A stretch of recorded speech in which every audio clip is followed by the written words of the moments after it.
Alô, meu amigo, minha amiga, você está na companhia do programa A Esperança Viva. Um prazer muito grande estarmos aqui mais uma vez para nós estarmos sempre dialogando a respeito desse assunto tão importante, referente às nossas vidas, sempre procurando em primeiro lugar o reino de Deus, sempre procurando viver para a honra e glória de Deus e estarmos sempre enquadrados na sua vontade, que a vontade de Deus é sempre boa, perfeita, agradável e é ela que nos conduz a sermos vitoriosos na vida e todos nós queremos realmente alcançar a vitória. E a vitória é nós estarmos sempre preparados para partir desta vida para a eternidade com toda a segurança, sempre conscientizados que aqui na face da terra nossa vida tem sempre um começo, um meio e um fim, e é preciso terminar a nossa vida por aqui de forma vitoriosa, dentro do padrão de Deus, não dentro do padrão dos homens, porque Jesus mesmo disse que adianta o homem ganhar o mundo inteiro e perder a sua alma. Nossa alma vale mais do que o mundo inteiro, por isso que existe uma guerra espiritual atrás da nossa alma, procurando nos levar para aquilo que não agrada a Deus. O sistema deste mundo é um sistema corrupto, violento, um sistema realmente terrível que conduz o homem sempre a estar praticando aquilo que desagrada a Deus. O sistema é anti-Deus, contra Deus, e nós precisamos vencer esse sistema porque o poder está nas mãos de Deus, ele é onipotente. Enfrentar a Deus é tolice, é como Jesus disse para Paulo lá na estrada de Damasco: duro é para ti, Paulo, recalcitrar contra o aguilhão. Em outras palavras, Jesus disse para o apóstolo Paulo, que estava perseguindo os cristãos: duro é para ti lutar contra o poder. Quem és tu, Senhor? Disse Paulo: eu sou Jesus a quem tu persegues. Veja então, meu amigo, que contra Jesus é loucura nós estarmos lutando. E deixar ele de lado da nossa vida também é outra loucura, porque nós temos que aprender com ele, porque nós dependemos dele. Ele abriu mão da sua glória lá no céu e veio nos socorrer, porque ele nos ama, ele nos amou, e nós temos que realmente considerar que ele é digno de fé, digno de confiança. E, portanto, Jesus quer sempre o melhor. Ele está lutando realmente para que nós possamos ser uma pessoa vitoriosa. E se Ele quer que nós sejamos vitoriosos, nada melhor do que nos unirmos a Ele, considerarmos Ele um grande amigo, um grande pai, um grande mestre, porque é Ele que tem realmente a solução para o problema da nossa vida. E o grande problema que nós temos é que nós vivemos separados de Deus. Nós estamos longe de Deus e para estarmos nos reconciliando com Deus é preciso remover a enfermidade que nós temos na alma, que é o pecado. O pecado nos separa de Deus e é exatamente este problema que nós precisamos resolver e que Jesus já resolveu, já está resolvido e que nós temos que aproveitar a oportunidade, porque é a grande bênção que Deus preparou para nós através do Senhor Jesus Cristo, morrendo ali na cruz do Calvário em nosso lugar, sofrendo a punição dos nossos pecados para nos remir, para nos dar a alegria de podermos fazer parte do reino de Deus. Quero compartilhar com você aqui neste programa o texto que está aqui em Mateus capítulo 22, versículos 34 a 40, onde o Senhor Jesus Cristo está sempre trabalhando para que nós possamos estar aprendendo as regras que regem o reino de Deus. Então diz aqui esse texto, Mateus 22, 34 a 40, entretanto os fariseus, sabendo que ele fizera calar os saduceus, reuniram-se em conselho, e um deles, intérprete da lei, experimentando, lhe perguntou: o mestre, qual é o grande mandamento na lei? Respondeu-lhe Jesus: amarás o Senhor teu Deus de todo o teu coração, de toda a tua alma e de todo o teu entendimento. Este é o grande e primeiro mandamento.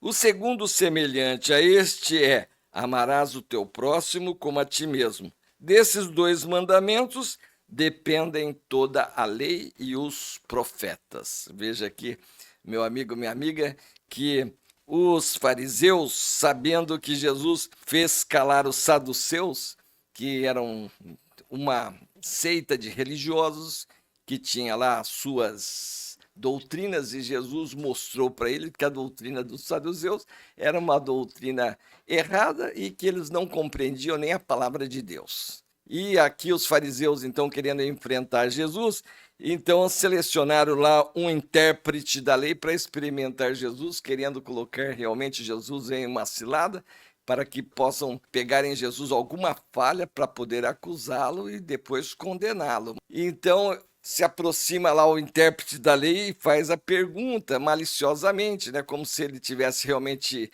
querendo saber qual era o maior de todos os mandamentos. Ele com certeza sabia, porque ele era o intérprete da lei, e ele então faz essa pergunta: Mestre, qual é o grande mandamento na lei?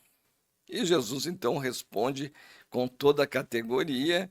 Então Jesus mostra para ele que o grande mandamento, o primeiro e grande mandamento é: amarás o Senhor teu Deus de todo o teu coração, de toda a tua alma e de todo o teu entendimento.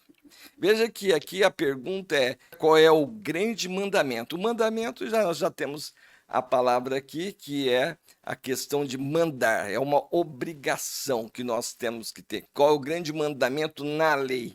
E esse grande mandamento na lei significa que as pessoas obrigatoriamente devem praticar. E se é obrigatoriamente, por que seria o caso de obrigatório? É porque o coração do ser humano não ama a Deus, se ama muito menos o próprio homem.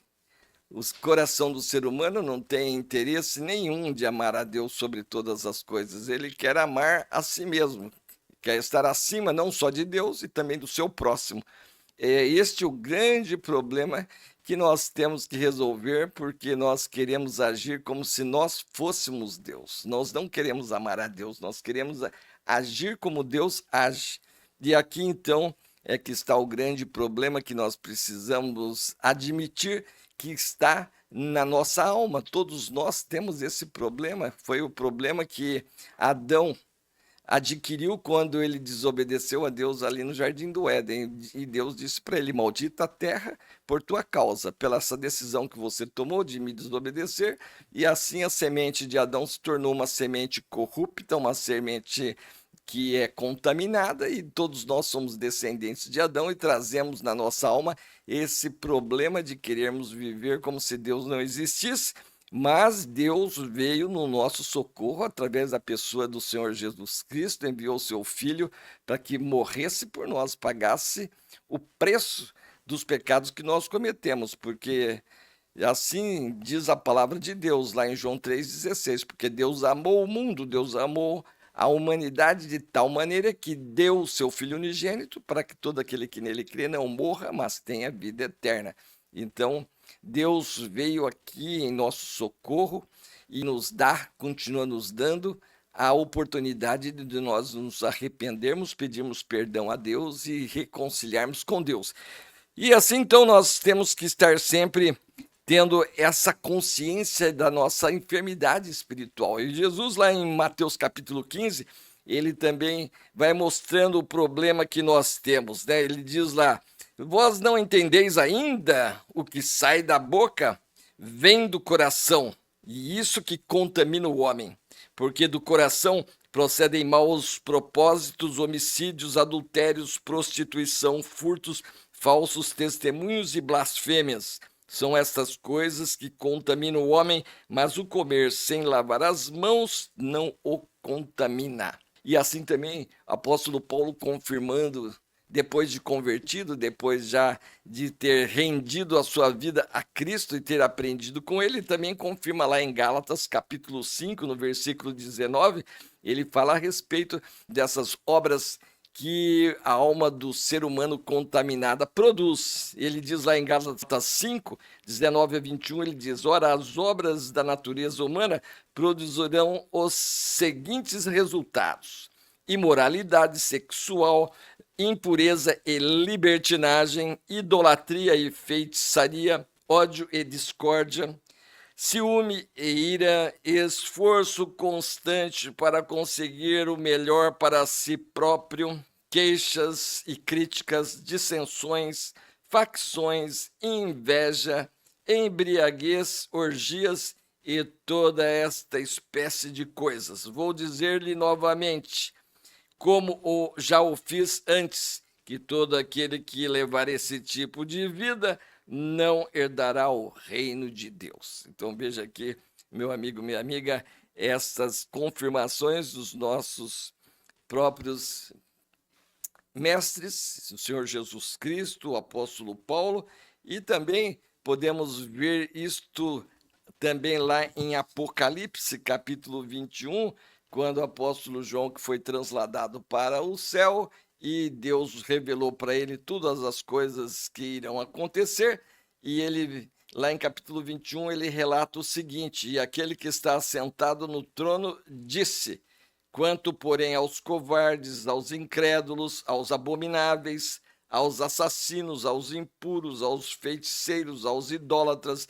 e a todos os mentirosos, a parte que lhes cabe será no lago que arde com fogo e enxofre, a saber, a segunda morte. Veja aqui, meu amigo, minha amiga, que andar de acordo com os nossos próprios pensamentos, como se Deus não existisse, como se nós não temos que prestar contas a Deus, é uma loucura. Nós devemos estar nos conscientizando antes de partirmos para a eternidade, de estarmos nos humilhando para Deus, e Jesus sempre está nos ensinando que aquele que se humilhar será exaltado, mas aquele que se exaltar será humilhado. Bem-aventurado é o homem humilde, porque dos tais é o reino dos céus. Nós devemos estar sempre compreendendo que nós somos criados por Deus, dependemos totalmente dele de duas maneiras. Uma fisicamente, que é ele que está sempre nos sustentando com os alimentos, e também agora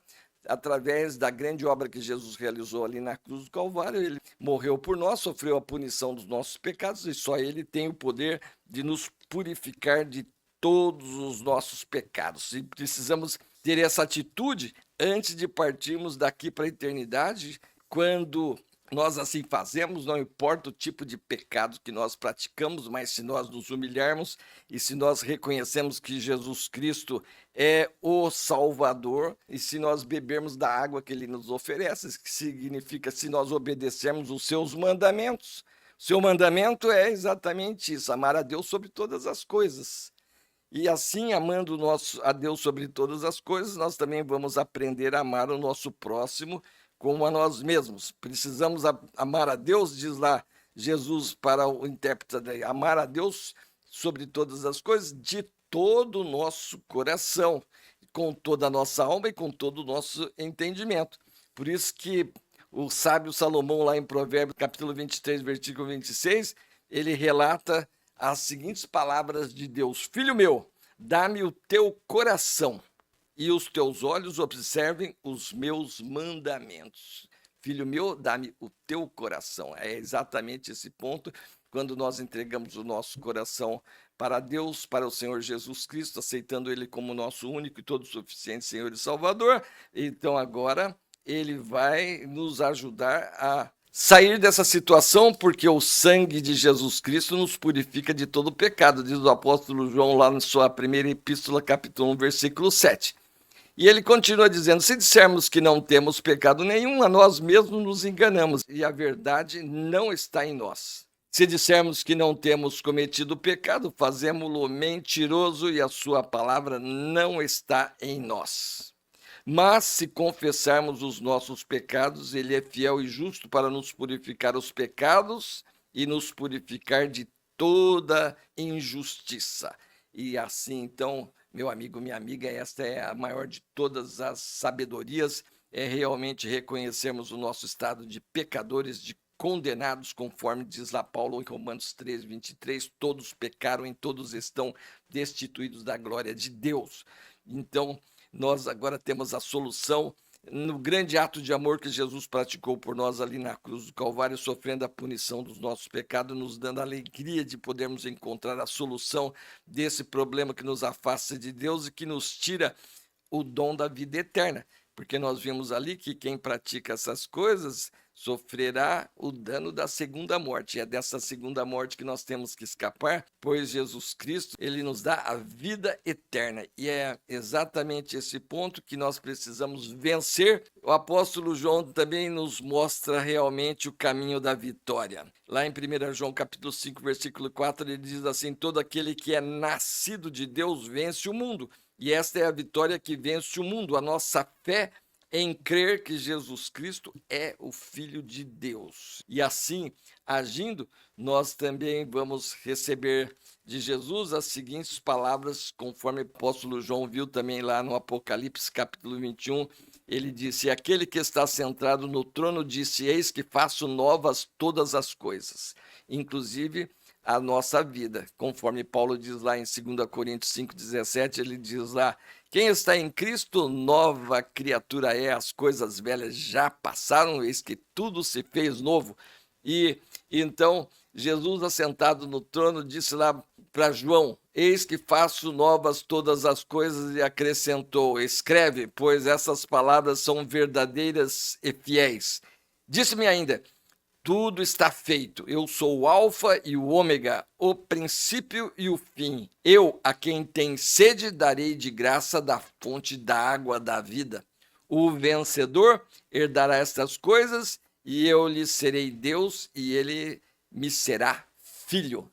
E assim, meu amigo, minha amiga, Deus está com as portas abertas para que você realmente seja uma pessoa vitoriosa. Se você tiver sede de aprender com Deus, de obedecer os seus mandamentos e de se humilhar seguindo as suas orientações, então ele já fez tudo. Eu sou o Alfa e o Ômega. Tudo está feito. Eu sou o princípio e o fim. E quem tem sede, darei de graça da fonte da água da vida. E essa água da fonte da vida nos dá a alegria de sermos salvos pelo Senhor Jesus Cristo, batizados no seu Santo Espírito, selados com o seu Santo Espírito, e assim com a convicção de já termos recebido a bênção da vida eterna. E que Deus esteja trabalhando na sua vida para que você realmente esteja sendo humilde diante de Deus, reconhecendo a sua soberania e recebendo dele, então, essa alegria de ser salvo eternamente, por ter vencido a morte e recebido de Jesus Cristo a alegria do dom da vida eterna. Espero que você se inscreva aqui no nosso programa, continue sempre conosco aqui para crescermos no conhecimento e na graça de Jesus Cristo, estarmos cada dia mais aprendendo com Ele, para podermos estar desfrutando desta vida com toda alegria, com toda boa vontade, com todo o desejo realmente de estar agradando a Deus. Você que já compreende a mensagem do Evangelho, já passou pela experiência do novo nascimento, espero que você esteja nos ajudando a desenvolver o trabalho de Deus aqui na face da terra, semeando a sua palavra. Sempre lembrando de que devemos estar trabalhando para que o número de salvos aumente aqui no nosso país, e aumentando o número de salvos, mais Deus presente aqui dentro do nosso país, curando a nossa terra, sarando a nossa terra e levando o coração do rei aonde for necessário para que ele possa estar abençoando todos os seus filhos aqui do nosso Brasil. Espero encontrar você no próximo programa. Até lá!